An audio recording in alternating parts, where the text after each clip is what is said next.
Alors Nicolas, qui de vous ou de Max Roustan y va le plus souvent? Comment? J'ai pas compris. Qui de vous ou de Max Roustan y va le plus souvent? Il va le plus souvent. À Paris. À Paris. Vous étiez en début de semaine dernière pour récupérer le label Apicité reçu par la ville d'Alès. Ah ben on y va assez souvent parce que Max Roustan, comme Christophe Vivien, qui ont l'habitude aussi de représenter la ville sur Paris, notamment pour défendre des gros dossiers pour le territoire et pour l'agglomération. Moi j'y vais actuellement notamment pour le label Apicité qu'on a reçu le 15 novembre dernier, qui récompensait la ville pour sa démarche remarquable.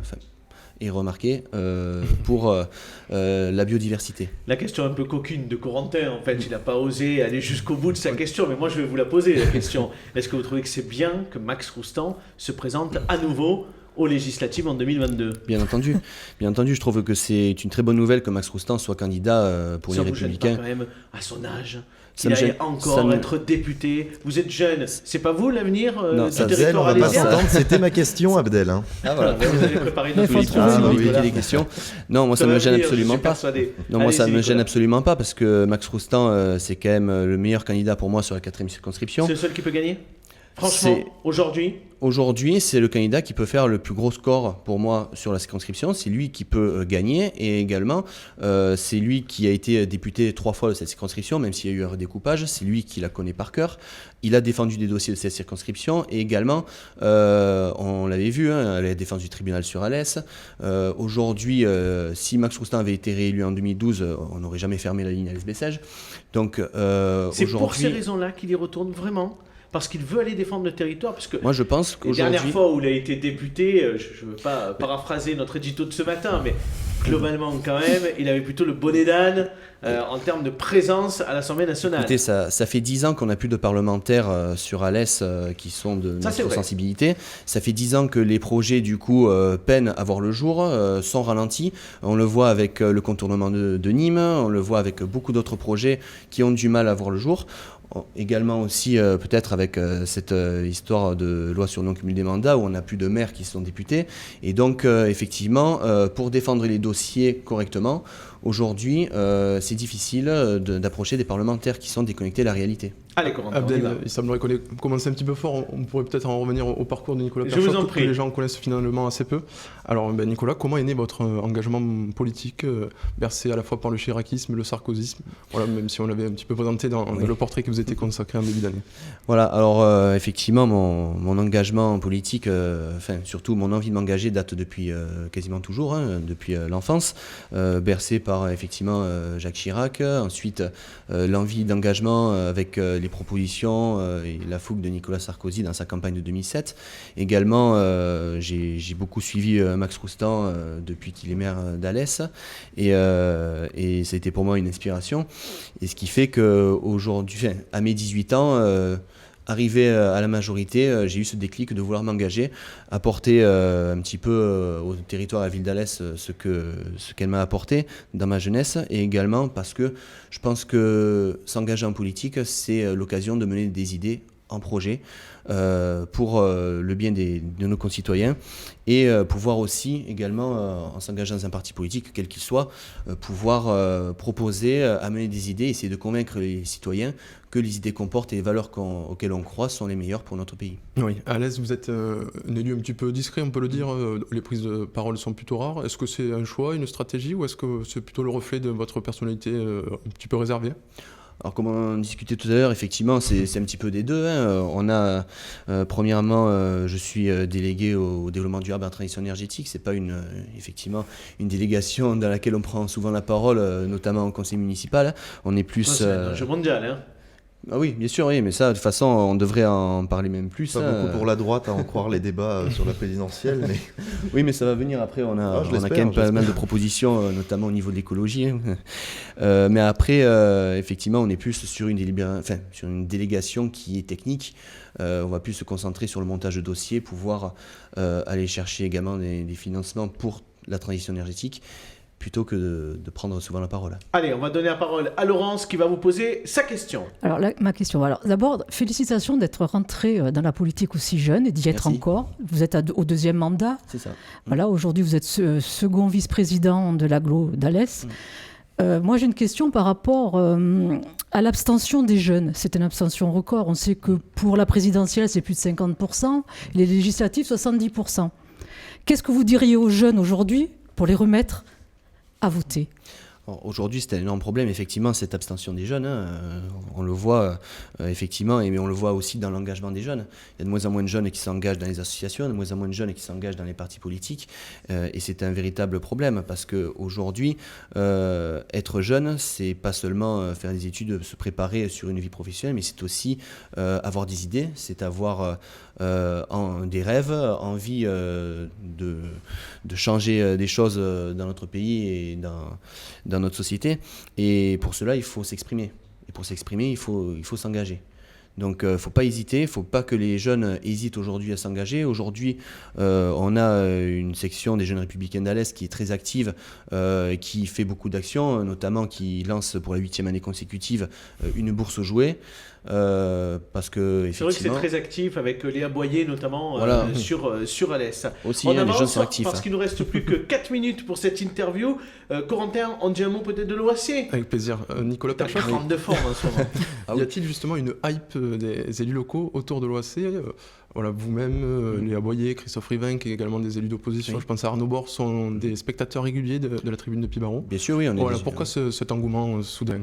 Non, parce que c'est notre club de foot local. C'est un club de foot qui a une histoire, qui a eu un très grand parcours dans l'élite française. Et l'agglomération d'Alès pourrait mettre plus de moyens à l'OAC, parce que c'est une question financière à un moment donné. La ville et l'agglomération d'Alès soutiennent déjà beaucoup l'OAC.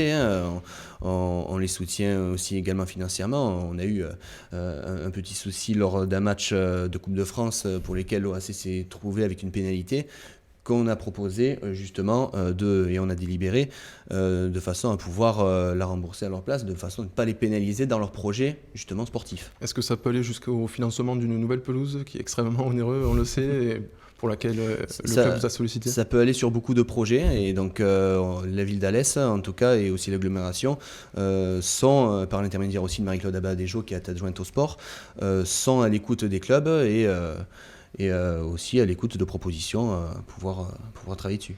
Après la présidentielle, il y a les législatives, on a beaucoup parlé des présidentielles, on sait que vous soutenez Xavier Bertrand, si on ne se trompe pas, c'est bien ça ? Alors, je soutiens le candidat qui sera désigné au Congrès. Oh, mouillez-vous un petit peu. Non. Allez, non, Nicolas, moi aujourd'hui... un petit peu.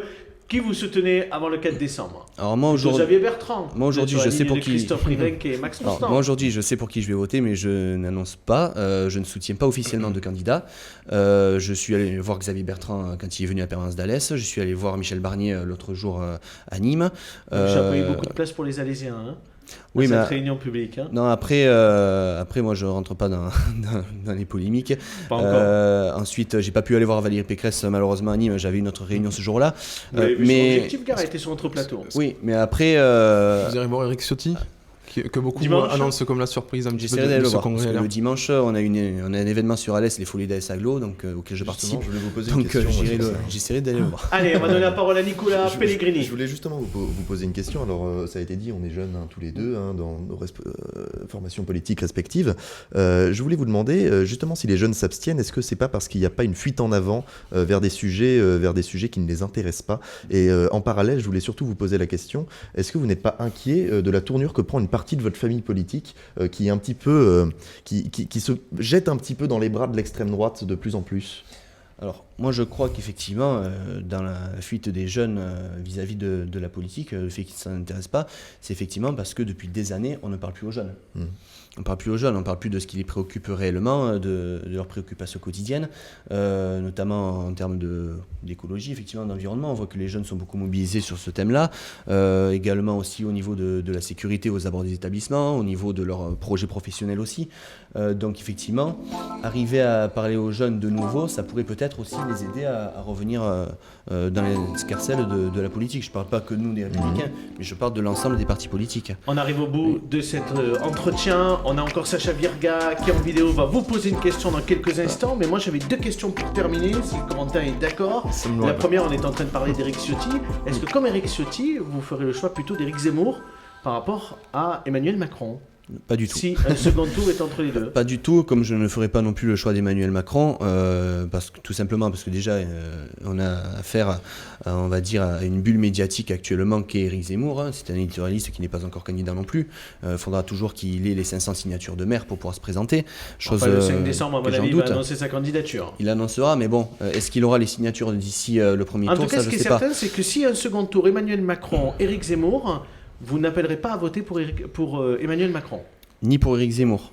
Tout simplement parce qu'en fait, j'appellerai pas à voter pour Éric Zemmour parce que c'est pas du tout ce que je pense de tout ce qu'il dit. Et puis de toute façon, on verra très vite dans les débats que c'est une coquille vide, que c'est beaucoup de phrases, mais après comment réaliser, ça sera différent. Pour Emmanuel Macron, c'est pareil. Emmanuel Macron, on est quand même sur 10 ans de Hollande en fait.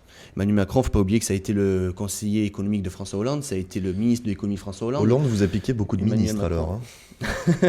Hollande nous a piqué beaucoup de personnes qui avaient en tête surtout l'ambition personnelle et moins les convictions malheureusement. Également, Emmanuel Macron, on le voit, on a parlé tout à l'heure du quoi qu'il en coûte. Emmanuel Macron, c'est quand même 900 milliards de dettes supplémentaires.